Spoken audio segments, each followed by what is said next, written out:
علی بھی اگلا سوال ہے، کیا رسول اللہ صلی اللہ علیہ وآلہ وسلم کی جانب سے یا اپنے فوت شدہ ماں باپ اور دیگر رشتہ داروں کی طرف سے قربانی دی جا سکتی ہے؟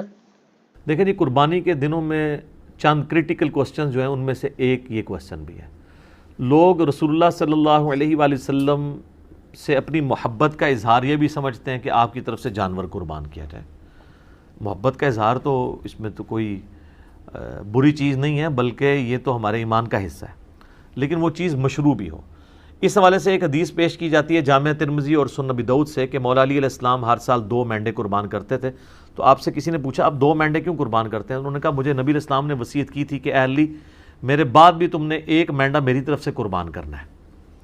تو ایک میں اپنا کرتا ہوں، ایک نبی علیہ السلام کی طرف سے کرتا ہوں۔ اب یہ روایت جو ہے نا جی، یہ کمزور ہے، اس میں شریک القاضی مدلس ہیں اور ان سے روایت کر رہے ہیں، سما کی تصریح نہیں ہے۔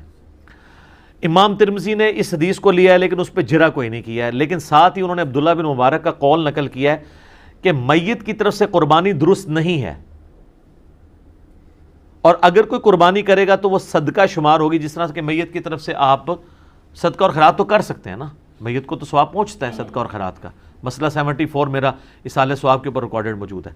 اور پھر عبداللہ بن عمر فرماتے ہیں کہ جو میت کی طرف سے قربانی کی جائے گی نا، پھر وہ چونکہ صدقہ ہے میت کی طرف سے، وہ سارے کا سارا اللہ کی راہ میں خرچ کرنا ہوگا، اور پھر اس میں امپلائڈ ہے کہ پھر گائے میں حصہ نہیں ڈال سکتا، وہ پورا بکرا ہی میت کی طرف سے دینا ہوگا، اور بیسیکلی وہ قربانی نہیں ہو رہی ہوگی بلکہ وہ صدقہ ہو رہا ہوگا، اور وہ آپ خود نہیں کھا سکتے، اصالہ ثواب کے لیے ہو رہا ہوگا۔ باقی جو لوگ اب اس معاملے میں اجتہاداً کہتے ہیں کہ میت کی طرف سے قربانی ہو سکتی ہے اور نبی علیہ السلام کی طرف سے بھی ہو سکتی ہے، اس کی دلیل وہ پکڑتے ہیں وہ مسلم کی حدیث سے کہ نبی علیہ السلام نے جب چتکبرے مینڈے قربان کیے تو آپ نے الفاظ استعمال کیے، اللہم تقبل من محمد و آل محمد و امت محمد، کہ اے اللہ اسے قبول کر لے محمد صلی اللہ علیہ وآلہ وسلم کی طرف سے، ان کی آل کی طرف سے اور ان کی امت کی طرف سے۔ تو یہ تو نبی علیہ السلام کی خصوصیت تھی، کیونکہ النبی اولیٰ بالمؤمنین من انفسہم و ازواجہم امہاتہم،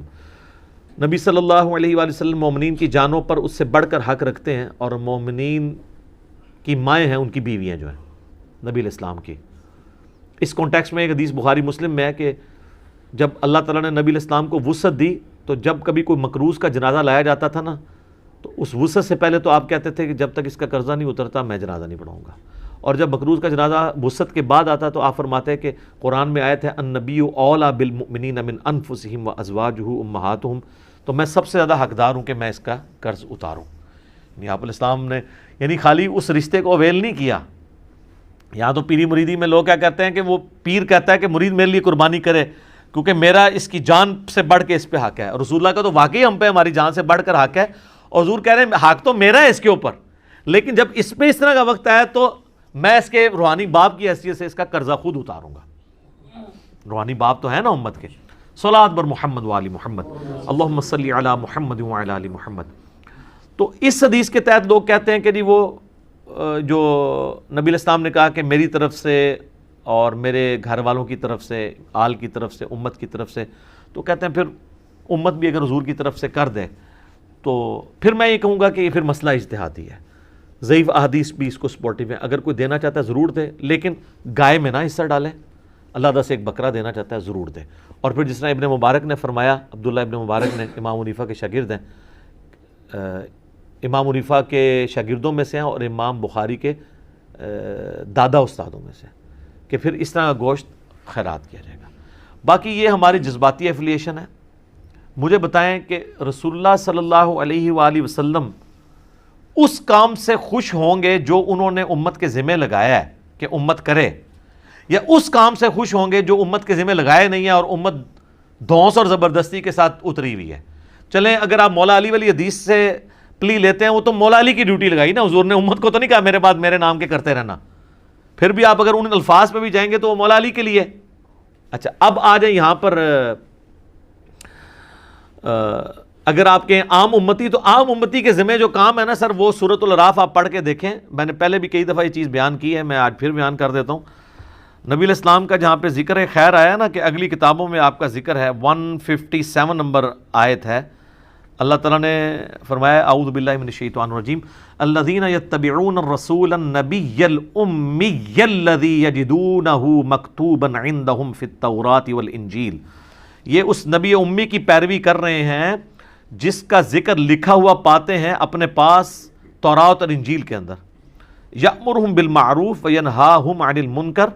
جو کہ انہیں نیکی کا حکم دیتے ہیں، ان کو برائی سے روکتے ہیں، وَيُحِلُّ لَهُمُ الطَّيِّبَاتِ، اور حلال کر چیزیں ان پر پاکیزہ چیزیں حلال کرتے ہیں، وَيُحَرِّمُ عَلَيْهِمُ الْخَبَائِثِ، اور جو خبیث گندی چیزیں ہیں وہ ان پر حرام کرتے ہیں اللہ کے اذن سے، وَيَضَعُ عَنْهُمْ إِسْرَهُمْ، اور ان پر جو بوجھ تھا وہ ان سے دور کرتے ہیں۔ ظاہر شریعت کی پابندیاں بوجھ نہیں ہوتی ہیں، بلکہ شریعت کی وجہ سے جو خام خواہ کے بوجھ آپ پہ ڈلے ہوتے ہیں وہ اتر جاتے ہیں۔ والاغلال التي كانت عليهم، اور جو ان کے گردنوں میں توق پڑے تھے وہ ان سے دور کرتے ہیں۔ خام خواہ کے ایک ان کی روایتیں چل رہی تھیں، جس طرح یہاں بھی آپ دیکھ لیں، جو ایک اللہ کا ہوتا ہے وہ پھر کسی بابے سے نہیں ڈرتا، اور جو اللہ کا نہیں ہوتا وہ جو قبر دیکھتا ہے، جو جھنڈا دیکھتا ہے اس کے آگے، یہ ڈرائیوروں کو آپ دیکھیں نا، راستے میں جتنے مزار ہیں نا دور سے یوں کرتے جاتے ہیں، یہ ان کی گردنوں میں توق ہے نا، اتنے ڈرے ہوئے ہیں، دور دور سے یوں کر رہے ہوتے ہیں۔ تو نبی علیہ السلام نے سب جھوٹے خداؤں کو سائڈ پہ کر کے ایک خدا کا تعارف کروایا، اور ہم نے آپ کو سارے جھوٹے بابوں سے ہٹا کے رسول اللہ کے قدموں تک پہنچایا۔ ما ضل صاحبکم وما غوی صلی اللہ علیہ وآلہ وسلم۔ پھر اللہ تعالیٰ فرماتا ہے فالذین آمنوا بہ، پس جو لوگ ان پر ایمان لائے، وعزروہ ونصروہ، اور ان کی عزت کی اور ان کی مدد کی، واتبعوا النور الذی انزل معہ، اور پیروی کی اس نور کی یعنی قرآن کی جو ان کے ساتھ نازل ہوا، اولئک هم المفلحون، ایسے ہی لوگ ہیں جو فلاح پا گئے۔ تو اللہ تعالیٰ فرما رہا ہے کہ رسول اللہ صلی اللہ علیہ وآلہ وسلم کے ساتھ محبت کا تقاضا یہ ہے کہ آپ ان پر ایمان لاؤ، قرآن کی پیروی کرو، اور رسول اللہ کی اس کاز میں جس کاز کے لیے وہ دنیا میں آئے ہیں ان کی مدد کرو۔ آج بھی رسول اللہ کی آپ نے مدد کرنی ہے، یعنی ان کے دین کی مدد کرنی ہے۔ یہ یعنی رسول اللہ صلی اللہ علیہ وسلم ہمارے محتاج نہیں ہے، لیکن جو ایک روحانی باپ کی حیثیت سے ہم پر حق ہے ان کا، جو بخاری مسلم میں آپ نے یوم النہر کے خطبے میں بھی کہا ہے اور یوم عرفہ کے خطبے میں بھی، کہ کیا میں نے اللہ کا پیغام تم تک پہنچا دیا؟ سب نے کہا یا رسول اللہ پہنچا دیا۔ آپ نے فرمایا اب تمہاری ذمہ داری ہے کہ اس پیغام کو دوسرے لوگوں تک پہنچاؤ۔ پھر 3 دفعہ آپ نے گواہ بھی کیا، اللہم اشہد اللہم اشہد اللہم اشہد، اے اللہ گواہ رہنا، اے اللہ گواہ رہنا، گواہ رہنا، یہ لوگ مان رہے ہیں کہ میں نے پیغام پہنچا دیا۔ تو نبی علیہ السلام اس کو شہادت علی الناس کہتے ہیں، اللہ کے گواہ بن کے انسانیت کے اوپر کھڑا ہونا، ٹھیک ہے۔ تو یہ آپ کی ذمہ داری ہے۔ ہم لوگ یعنی اس ٹینشن میں پڑے ہوتے ہیں کہ میں نے حضور علیہ السلام کے نام کا بکرا کرنا ہے، ٹھیک ہے، یا کوئی شخص انگوٹھے چومنے کو محبت کا اظہار سمجھتا ہے۔ سر محبت کا اظہار اس کو آپ سمجھیں، میں اس کو فیل کر سکتا ہوں، میں ایک ادنا سا انسان ہوں، مجھے میرے ساتھ جو لوگ اٹیچ ہیں، میرے لیے کوئی کھڑا ہو جاتا ہے مجھے تو برا لگتا ہے، یا کوئی میرے لیے جھک جاتا ہے یا مجھے کوئی پروٹوکول دیتا ہے تو مجھے نہیں لگتا، اچھا نہیں لگتا۔ مجھے اچھا وہ بندہ لگ رہا ہوتا ہے کہ جو ہم نے یہ دعوت توحید اور سنت کی دعوت بلند کی ہے اس کے لیے قربانیاں دے رہا ہے۔ یہ میں اس چیز کو سمجھ سکتا ہوں، ایک چھوٹے سے لیول پہ کام کرنے والا، اور میں اس کو فورس ہی کر سکتا ہوں کہ وہ جو شخص ہماری اس دعوت میں ہمیں سپورٹ نہیں کر رہا اور صرف جو ہے وہ آگے پیچھے پھرنے کے چکروں میں ہے، تو مجھے تو وہ کوئی کچھ بھی کنٹریبیوٹ نہیں کر رہا۔ میرا بازو تو وہ بنا ہوا ہے کہ جو ہم کاز کے لیے اٹھے ہیں اس میں مجھے سپورٹ کرے، تو اس کو مجھے یہ کہنے کی ضرورت نہیں پڑے گی کہ علی بھائی میرے لیے دعا کریں،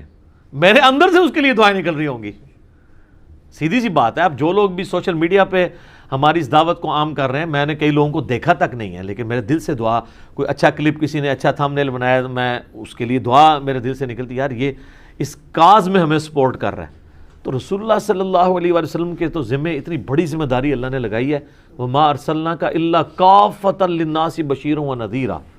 پوری انسانیت کے لیے آپ کو ڈر سنانے والا اور خوشخبری سنانے والا بنا کے بھیجا گیا۔ تو آپ علیہ السلام کی تو خوشی اس میں ہوگی کہ آپ کے ہم میسج کو آگے لے کے چلیں، نہ کہ قربانی کے دنوں میں ہم اس چکر میں پڑ دیں کہ نبی علیہ السلام کے نام کا بکرا کرنا ہے نہیں کرنا۔ کئی لوگ تو ایسے ہیں جو کہتے ہیں ہمارے پاس ایک ہی بکرے کے پیسے تھے تو ہم نے نبی علیہ السلام کے نام کا کر دیا، اپنا کیا ہی نہیں ہے۔ یہ کون سی شریعت میں عمل ہو رہا ہے؟ تو رسول اللہ صلی اللہ علیہ وآلہ وسلم اس عمل سے خوش ہوں گے جو آپ چاہتے ہیں آپ سے۔ آپ کی عزت کا کوئی بھی معیار جو آپ نے رکھا ہے وہ قابل قبول ہوگا، اور جو آپ صلی اللہ علیہ وآلہ وسلم نے نہیں رکھا وہ مردود بھی ہو سکتا ہے، قابل قبول بھی ہو سکتا ہے، لیکن وہ تو ڈیفینیٹلی قابل قبول ہے جو آپ نے رکھا ہے۔